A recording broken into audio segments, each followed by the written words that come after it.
সাহেব সাহেব, হ্যাঁ আমার করে বাঁচান সাহেব, আমপুরে বাঁচান। আরে কি হয়েছে? দাঁড়াও আগে, কি এরকম করতেছো কেন তোমরা?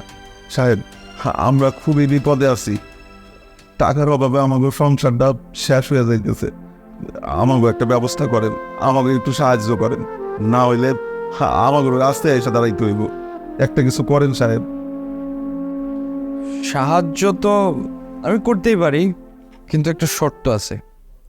আমি তোকে সাহায্য করব, কিন্তু তোর বউকে তাহলে বাসায় রেখে যেতে হবে। এইটা কি কইতেছেন আপনি? সামান্য করে টাকার জন্য আপনি এরকম একটা কথা কইতে পারলেন? আরে সাহেব, আমি রাজি। আরে এইটা কি কইতাছো তুমি? তোমার কি মাথা ঠিক আছে? এরকম একটা প্রস্তাবে তুমি রাজি হইলা কেমনে? আমার মাথা ঠিকই আছে, কারণ তোমার মতো একটা মানুষের সাথে রাস্তায় থাকার চাইতে সাহেবের সাথে এখানে থাকা অনেক ভালো। আরে নে ধর, তোর বউ অনেক বুদ্ধিমতী, যা বলছে খুব ভালো করে বুঝে শুনেই বলছে। ভালো করে গুনে দেখ, অনেকগুলো টাকা আছে, যদি এটাতে কম হয় আমাকে বলিস, আরও দিব। কিন্তু তোর বউ এখানে থাকবে। এখন যা, যতদিন পর্যন্ত এই টাকা আমাকে পরিশোধ করতে না পারবে ততদিন পর্যন্ত তোর বউ কিন্তু এখানেই থাকবে। আচ্ছা,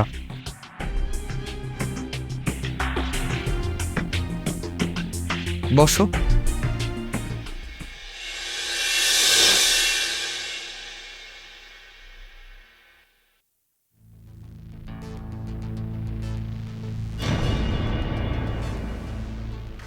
গত 6 মাসে তো দেখতেছি ভালোই রাজধানীর মতো হইছস, তো সাহেব কোথায়? তুমি তো রায় গেছো কেন? চলো বৈশা কথা কই। আচ্ছা আমার খবরদার, তুই আমার ছবি না। তো সাহেব রে ডাক। সাহেব, এত চিল্লাচিল্লি কিসের? কি হয়েছে? ম্যাডাম সাহেব কোথায়? সাহেব রে ডাকেন। 6 মাস আগে যে সাহেবের কাছ থেকে আমি টাকাটা নিয়েছিলাম না, সেই টাকাটা আমি ফেরত দিতে আসছি। এই যে সেই টাকা, আর এই টাকার জন্যে আমি আমার বউরে এখানে রাইখা গেছিলাম।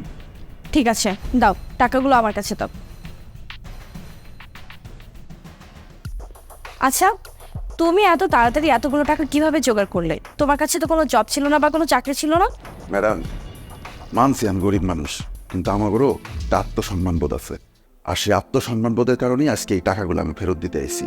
কিন্তু আমার এই অসহায়ত্বের সুযোগ নিয়ে সাহেব কি করছে? সাহেব আমার বউডারে টাকার বিনিময়ে রাইখা দিছে আপনার এখানে, আর এইটার জন্য তো আমার আসতেই হইতো, তাই না? আর টাকাটাও তো ফেরত দিতে হইতো, তাই তো আমি আইছি। টাকাটা এখন বুঝা পাইছেন, আমি আপনি যাই। আই শোনো, তোমার বউকে তো নিয়ে যাও, যার জন্য এত কিছু করলে। কি করে আমি সাথে করে নিয়ে যাব? আর যে মেয়ে সামান্য টাকার জন্য আমার রেখা আপনার ওই জায়গায় পয়রা থাকতে পারে, সেরকম মেয়ে মানুষ আমি আমার সাথে নিয়ে যাব?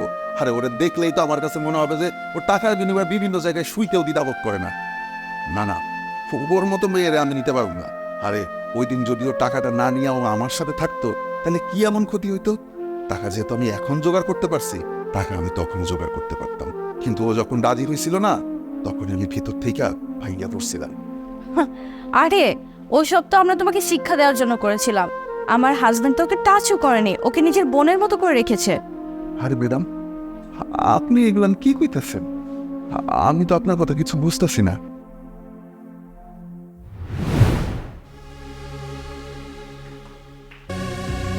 দেন ম্যাডাম, আমার পুটলিটা দেন। এই নাও।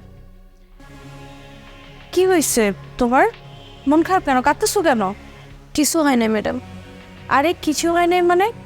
দেখো, আমি তোমার বোনের মতো, তুমি আমাকে বলতে পারো কি হয়েছে, বলো। কি আর কমো ম্যাডাম, আমরা যে বস্তিটাতে থাকি ওই বস্তির সবগুলো ঘর ভাঙা দেওয়া হইতেছে। আমরা কই যাবো, কি করবো, কই থাকবো, এগুলো নিয়ে ওই মানুষটার কোনো চিন্তা ভাবনাই নেই। না সারা জীবন সে কোনো চিন্তা ভাবনা করছে, আর না সে এখন করতেছে। এই সময় আইসেও সে আমার করে নিয়ে চিন্তা না কইরা কই যায় পয়রা থাকে কিছুই জানি না।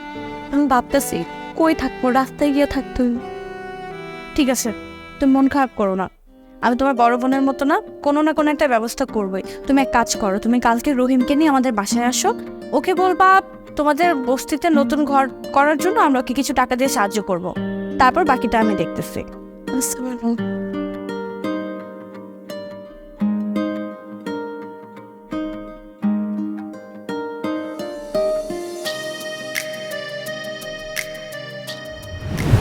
তোমার তো লজ্জা থাকা উচিত, তুমি তোমার বউকে সন্দেহ করেছো। এই সব কিছু তোমাকে শিক্ষা দেওয়ার জন্য আমরা প্ল্যান করে করছিলাম, কিন্তু যদি আমাদের জায়গায় অন্য কেউ থাকতো তাহলে হয়তো অসহায়ত্বের সুযোগটা নিতে পারতো। এই সব কিছু করার পেছনে একটা উদ্দেশ্য ছিল, যেন তুমি একটু দায়িত্বশীল হও। কারণ এইভাবে যদি না বলতাম তাহলে হয়তো তোমাকে সরাসরি বললে তুমি এই কথাটা কান দিয়ে নিতাই না যে কাজ করো। কারণ তোমার বউ তো তোমাকে বলতোই বারবার যে কাজ করো, কিছু একটা করো, পরিবারের দায়িত্ব নাও। তোমার তো কোনো চিন্তাই ছিল না, তুমি কি করতা, ঘুরে ঘুরে বেড়াইতা। এখন এমনভাবে আমরা তোমাকে শিক্ষা দেওয়ার চেষ্টা করছি যেন দায়িত্ববোধটা তোমার মধ্যে জাগ্রত হয়। আমি তোমার ওয়াইফকে আমার নিজের ছোট বোনের মতো ওর সাথেই বাসায় রাখছি। বিশ্বাস না হলে ওর কাছে জিজ্ঞেস করে নিও। আশা করি এখন থেকে তুমি শুধরে নিবা নিজেকে। আমারে আপনি ক্ষমা করে দেন ম্যাডাম। আর স্যার, আপনিও আমার ক্ষমা করে দেন। আমি না বুঝতে পারি নাই। জরিনা, আমি তোর সাথে যেটা করছি এটার কোনো ক্ষমা হয় না রে। তারপরেও তুই যদি পারুস আমার ক্ষমা করে দিস। আমি থেকে তোর কথা দিতেছি, তুই যদি আমার ক্ষমা করে দিস আমি সবচেয়ে ভালো জামাই হয়ে তোরে দেখাবো।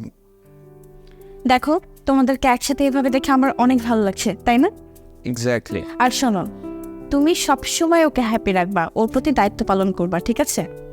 যে ম্যাডাম,